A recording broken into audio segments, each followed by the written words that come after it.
Em essência, o indígena é um ser humano que teceu e desenvolveu sua cultura e sua civilização de modo intimamente ligado à natureza. A partir dela, elaborou tecnologias, teologias, cosmologias e sociedades que nasceram e se desenvolveram de experiências, vivências e interações com a floresta, o cerrado, os rios, as montanhas e as respectivas vidas dos reinos animal, mineral e vegetal.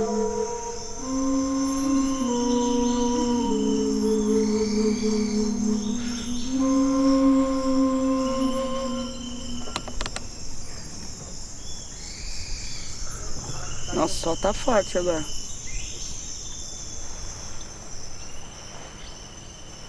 Nas viagens que eu estava fazendo para os territórios, para as aldeias, ficava sempre essa vontade de poder captar, principalmente as impressões musicais que a floresta deixa na gente. Só que elas deixam naquele momento, naquele exato instante. E aí esse transporte de levar tudo isso que você sente para a cidade, enfurnar dentro do estúdio de pedra e tentar ficar sempre fazendo esse resgate da memória, estava me incomodando e me rolou um por que não.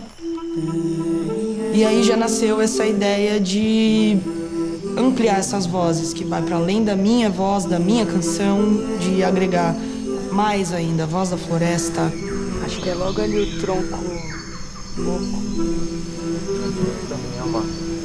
Ali, né? E aqui tem um buraco para dentro d'água. Então a gente conseguiu ter microfones e instrumentos que captassem tudo em 360 como é a nossa vida, né? As coisas acontecem em torno da gente, então a gente conseguiu ter isso. Quando você anda na floresta, é um pássaro que canta, você não consegue ter a dimensão de quão longe ou quão perto ele está.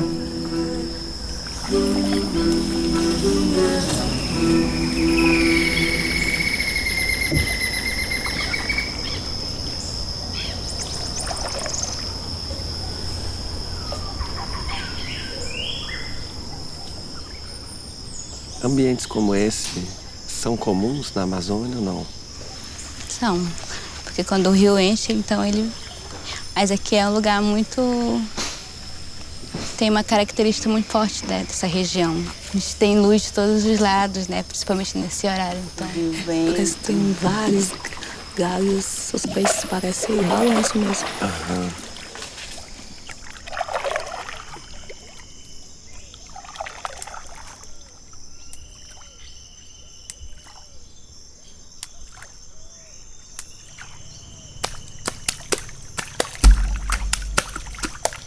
Criou-se essa ideia de que para captar o som puro a gente precisa estar fechado, isolado, sem interferência, mas gravar uma música num barco e ele recebendo os sons da natureza, e essa é a intenção, na verdade a interferência vira protagonista, né?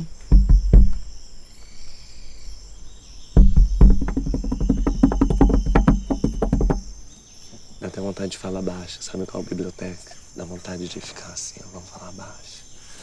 Porque parece que eu tô atrapalhando.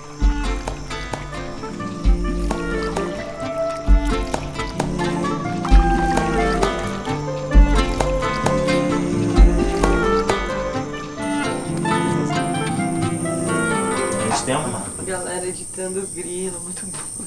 No compasso 4, solou uma cutia aqui. Quando você tá em silêncio ali e vinha um pássaro com um canto tão doido, pra mim isso era e é a coisa mais especial que vai ter dentro dessa canção. Isso não é vida, velho. Já é a floresta, não pede.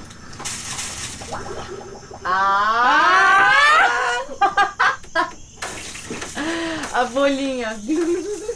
Solo de água, solo de água. Brotou, velho!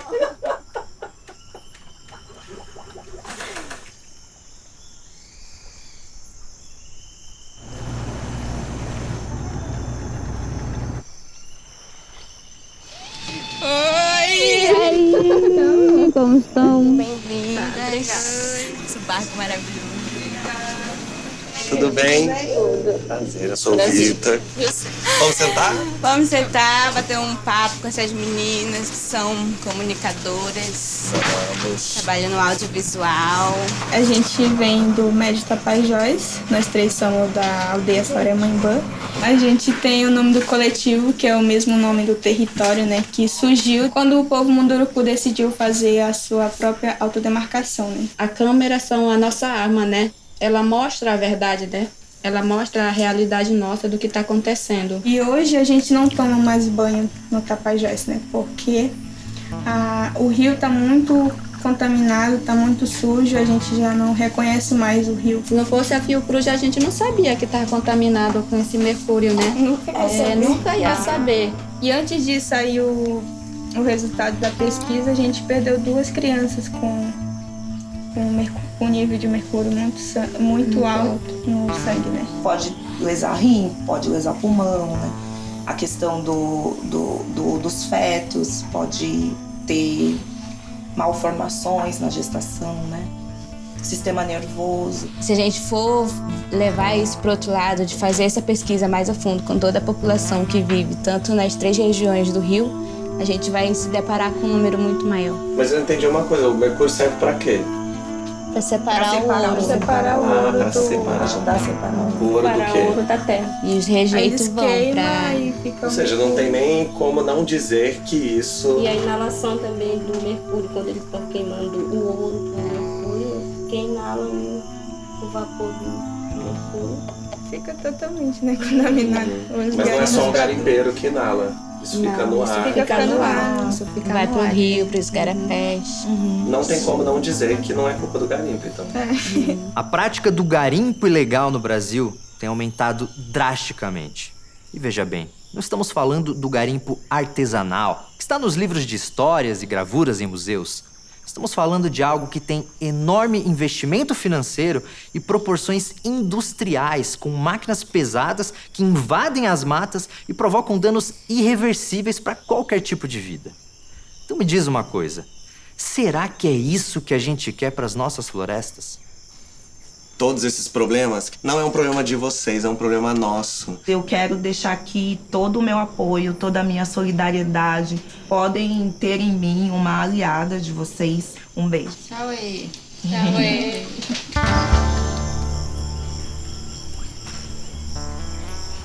Seu Aldeco está com a gente há vários dias aí, trazendo muita sabedoria para nós. Fazendo uns peixes maravilhosos. E agora o Beto chegou para somar. A gente está Ele é o nosso... Que privilégio. Que privilégio. Com essa paisagem.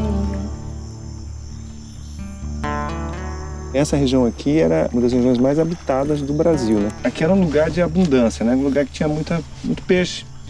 Vocês faziam agricultura, pequena agricultura, tipo sistemas agroflorestais e tal. E esse era um recurso estratégico para isso. Sabia que eles faziam uma cerca com uma entrada que o peixe Exatamente, ali no Arapiuns a gente vê muito, né? Do lago e depois ele não sai mais. Porque quando você monta, imagino eu que deva dar trabalho para fazer uma estrutura dessa. E quando você faz essa estrutura, é para alimentar um monte de gente. Então é muito louco pensar que tinha essa... A gente tá falando de quantos anos isso? Tá falando antes 600 anos atrás. É. E aí esse está presente em todos os mitos, na Bíblia, em tudo tem a história do Éden. E muita gente está achando que o Éden era o Brasil e, sobretudo, era a Amazônia e a Mata Atlântica. Essa noção do paraíso era aqui. E ainda temos, assim, é como se a gente ainda tivesse chance de resgatar esse paraíso, esse Éden. Pouca gente vem ter a experiência de estar na Amazônia, com uma experiência sensorial. Estar aqui, nesse lago maravilhoso, nesse silêncio aqui e tal. E se a gente conseguir virar esse relógio, a gente conecta com as pessoas que estão na cidade, que estão numa vida estressada, acelerada, né? E elas, no auge do seu estresse, elas buscam o quê? O paraíso, o Éden. Mas esse paraíso está aqui, nós vamos conectar. O paraíso é a Amazônia. Agora essa, não estou vendo passarinho aqui, mas esse passarinho não. Mas tem, deve ter um monte de turista agora. Você não quer colocar? Dois aí. Você vai me enganar, ela tá tipo fugindo. Aí, foi. Eu também quero cantar, eu tenho muito a dizer. E é a primeira vez que eu vou ver o canto Munduruku gravado, né? Como tá sendo esse momento. Pra mim, quando eu ouvi, eu fiquei muito arrepiada. Eu falei, Gadu, é a primeira vez que eu tô ouvindo. Aí ela falou, é verdade, irmã, é a primeira vez. Porque a gente não encontra o canto Munduruku assim.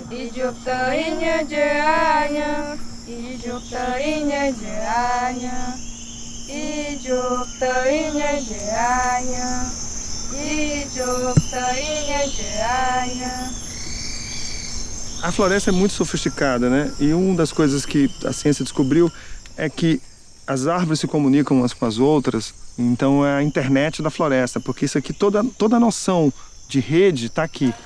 A floresta tem um papel fundamental nas chuvas, nas águas e também na regulação do clima. Quem mora no centro-sul, né, nas grandes cidades brasileiras, tem uma conexão, ainda que talvez imperceptível, mas real, que é o fato de que parte da chuva que cai lá nasce aqui.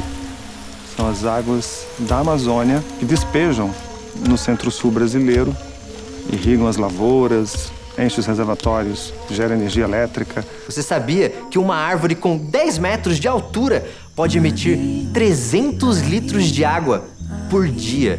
E que uma árvore com 20 metros libera mais de 1.000 litros de água nesse período? Agora pense na floresta amazônica, com milhões de árvores jogando umidade na atmosfera o tempo todo. É muito provável que a chuva que você vê pela janela da sua casa tenha viajado pela atmosfera por meio dos rios voadores depois de ter sido bombeada pela floresta amazônica.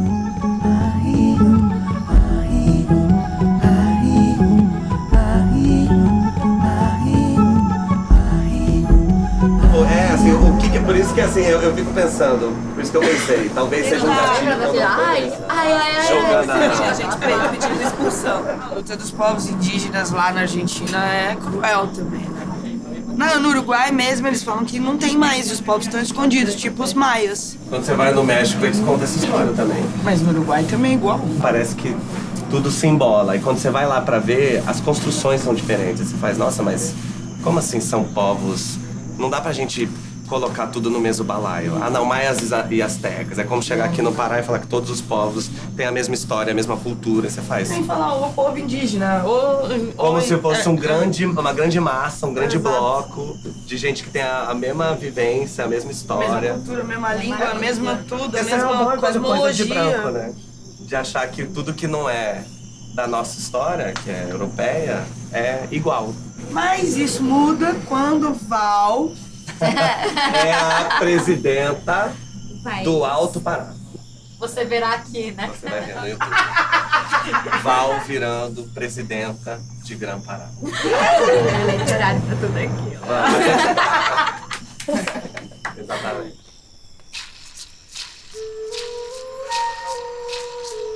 Rala, rala, genipapo, vou fazer a minha tinta pro tapim. O som do rio vai para além da música, né? Acho que a música traduz, é uma palavra que traduz muita coisa dentro da sonoridade. Os pássaros cantam, a floresta canta, povos cantam, a gente canta. Mas acho que a grande reunião disso e o som do rio é a grande orquestra de estar vivo. Suando. Linda, amiga. Essa aqui... Isso daí foi uma pintura, né, que surgiu da história de quando as mulheres viraram peixe, né? Que elas quiseram virar peixe. Acho que isso foi uma atitude que elas tiveram. Por que elas quiseram virar peixe? Pra servir de alimento. O povo, né, da aldeia que estava passando fome por conta dos alimentos. E elas caíram na água e viraram peixe. Porque elas quiseram. Uhum. Que lindo. Obrigado. Obrigada por compartilhar sua cultura comigo, viu? Eu amei. Rala, rala, tinta, peixe, rala, tinta, sol e sal. Rala, tinta, peixe, dança na pintura ancestral.